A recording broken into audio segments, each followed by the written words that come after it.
미국이 주도권을 잡지 못한다면 막대한 규모의 부는 고스란히 중국을 비롯한 타국으로 넘어가게 될 겁니다. 트럼프 대통령은 2025년에만 암호화폐로 14억 달러, 우리 돈으로 약 2조 원에 달하는 수익을 거두며 시장의 이목을 끌었는데요. 2026년 7월을 지나는 지금 글로벌 자본시장의 이면에서는 과연 어떤 변화가 일어나고 있을까요? 우선 트럼프 대통령이 CNBC 인터뷰를 통해 세계 시장에 던진 메시지를 살펴볼 필요가 있습니다. 그는 암호화폐를 단순한 투기 수단이 아닌 국가의 운명을 결정지을 빅딜이라 정의했습니다. 특히 AI 산업에 빗대어 그 중요성을 강조했죠. 현재 미국이 인공지능 분야에서 중국을 제치고 세계 선두를 유지하듯 암호화폐 시장에서도 반드시 1위를 차지해야 한다는 입장입니다. 지난달 시진핑 주석을 만났을 때 시 주석이 미국이 엄청난 성과를 냈고 현재 세계에서 가장 뜨거운 국가가 되었다고 평가했다는 일화도 전해지죠. 트럼프의 관점은 명료합니다. 암호화폐 패권을 놓치면 그 권력과 부가 중국이나 일본 같은 경쟁국으로 향할 것이라는 위기감이 깔린 것이죠.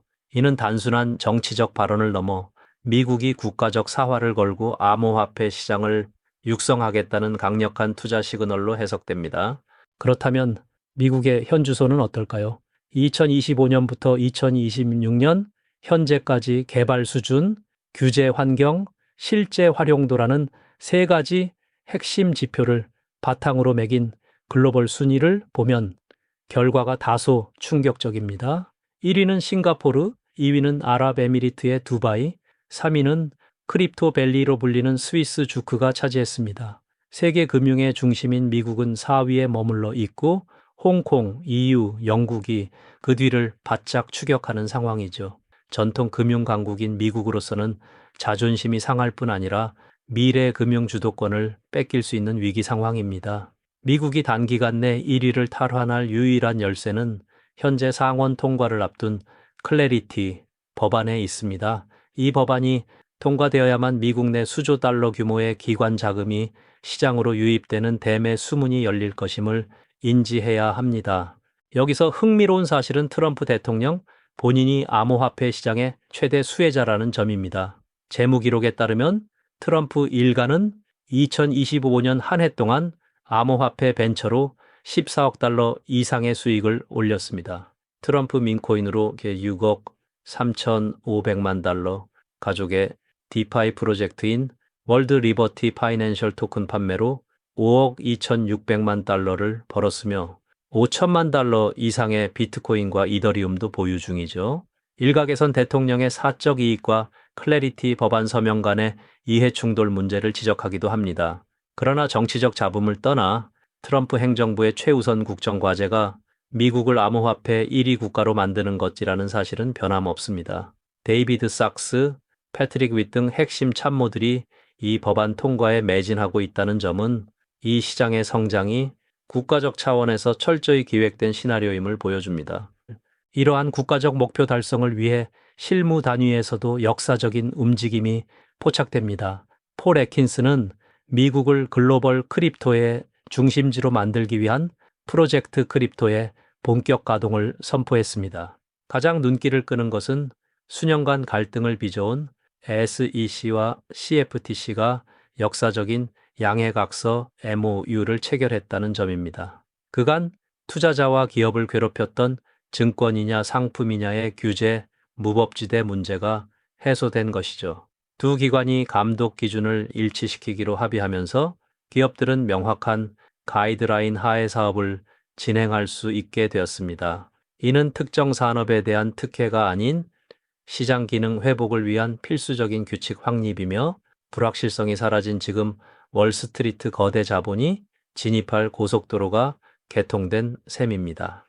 현재 워싱턴 DC에서는 피델리티, 코인베이스의 브라이언 암스트롱을 포함한 업계 리더들과 의회 관계자들이 클래리티 법안의 이번 달 상원 본회의 표결을 위해 치열한 물밑 작업을 벌이고 있습니다. 이 법안은 단순한 규제안을 넘어 암호화폐 시장 랠리를 촉발할 강력한 기폭제입니다. 클래리티 명확성가 확보되는 순간 규제 리스크로 관망하던 수조 달러 규모의 기관 자금이 시장으로 물밀듯 들어올 것입니다. 이는 1996년 인터넷 산업을 폭발시킨 통신법 제정과 비견되는 우리 투자 인생에서 두 번 다시 오지 않을 구조적 대전환의 순간이라 할 수 있습니다. 물론 변화 뒤에는 언제나 저항이 따랐습니다. 민주당 의원들은 사법집행기관의 온체인 범죄 수사 우려를 명분 삼아 법안을 가로막아 왔죠. 하지만 며칠 전 이 논리를 무너뜨릴 결정적인 사건이 터졌습니다. 흑인 법집행 임원 조직인 노비엘이 주요 사법기관 중 최초로 클래리티 법안과 블록체인 규제 확실성 법안 BRCA를 지지하고 나선 것입니다. 이들은 서한을 통해 해당 법안이 기존 범죄 수사 권한을 해치지 않으며 오히려 새로운 수사 역량을 제공한다고 밝혔습니다. 이는 댐에 생긴 균열과 같습니다. 전국보안관협회 등 여타 사법단체들도 지지로 돌아설 명분이 생겼으며 민주당의 반대 명분이 사실상 소멸했음을 의미하는 큰 호재입니다. 상황이 급변하자 정치권의 다툼도 치열합니다.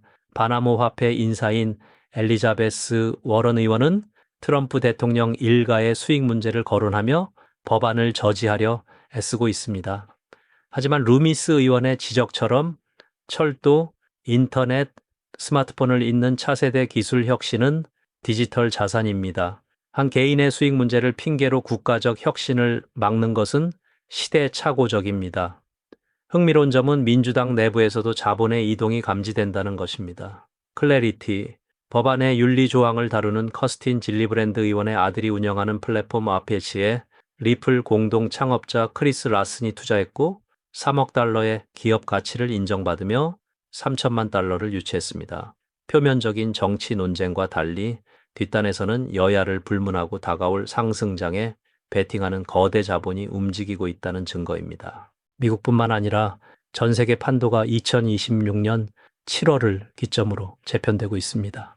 7월 1일 유럽연합의 암호화폐 규제법인 미카 이벤 미캬부의 전환기가 종료되며 규제 빅뱅이 시작되었습니다.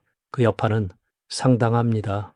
기존 유럽 내 3천여 개의 기업 중 라이선스를 확보한 곳은 250개 수준에 불과합니다.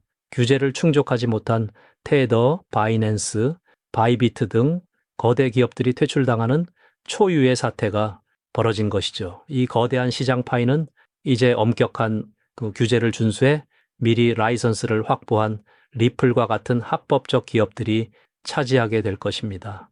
무법자가 사라진 시장에서 살아남은 소수가 유동성을 독식하는 승자 독식의 랠리가 지금 막 시작되었습니다. 글로벌 금융 인프라의 심장부에서도 7월부터 거대한 지각 변동이 일어납니다. 호주는 트래블루를 시행했고 캘리포니아는 독자적인 암호화폐 규제법 DFM을 발효했습니다. 하지만 핵심은 미국 예탁결제원 DTCC입니다. 전 세계 자금을 처리하는 DTCC가 7월부터 차세대 금융 메시징 표준인 ISO 2022의 생산 테스트에 돌입하고 실물 자산 토큰화 RWA 거래를 개시합니다. 이는 단순한 뉴스가 아닙니다. 낡은 종이 기반 금융 시스템이 블록체인이라는 디지털 고속도로로 옮겨 타기 시작했다는 선언이며 기관에 막대한 자금이 유입될 모든 제도적 배관 공사가 7월부로 완료되었음을 뜻합니다. SEC 헤스터 피어스 위원 역시 이번 여름 안에 규제 퍼즐이 완성될 것이라는 낙관론을 피력했습니다. 여러분, 지금 2026년 7월은 우리 투자 인생에서 다시 오기 힘든 폭풍전야입니다. 국가 최고 통치자의 의지, SEC와 CFTC의 화해, 사법기관의 지지, 유럽 미카법 시행, 그리고 DTCC의 토큰화 전환까지 이 모든 톱니바퀴가 7월을 기점으로 맞물려 돌아가고 있습니다. 불법적인 투기 자금이 규제의 칼날에 씻겨나간 그 빈자리를 합법적인 월스트리트의 메가 펀드들이 채울 것입니다. 시장의 룰이 재편되고 거대 기관이 진입하기 직전인 지금이 바로 모든 통찰력을 동원해 시장을 선점하고 매집해야 할 유일무이한 타이밍임을 명심하십시오. 오늘 준비한 소식은 여기까지입니다. 영상이 유익하셨다면 구독과 좋아요 부탁드리며 저는 다음에 더 좋은 정보로 찾아뵙겠습니다. 성공적인 투자를 기원합니다. 감사합니다.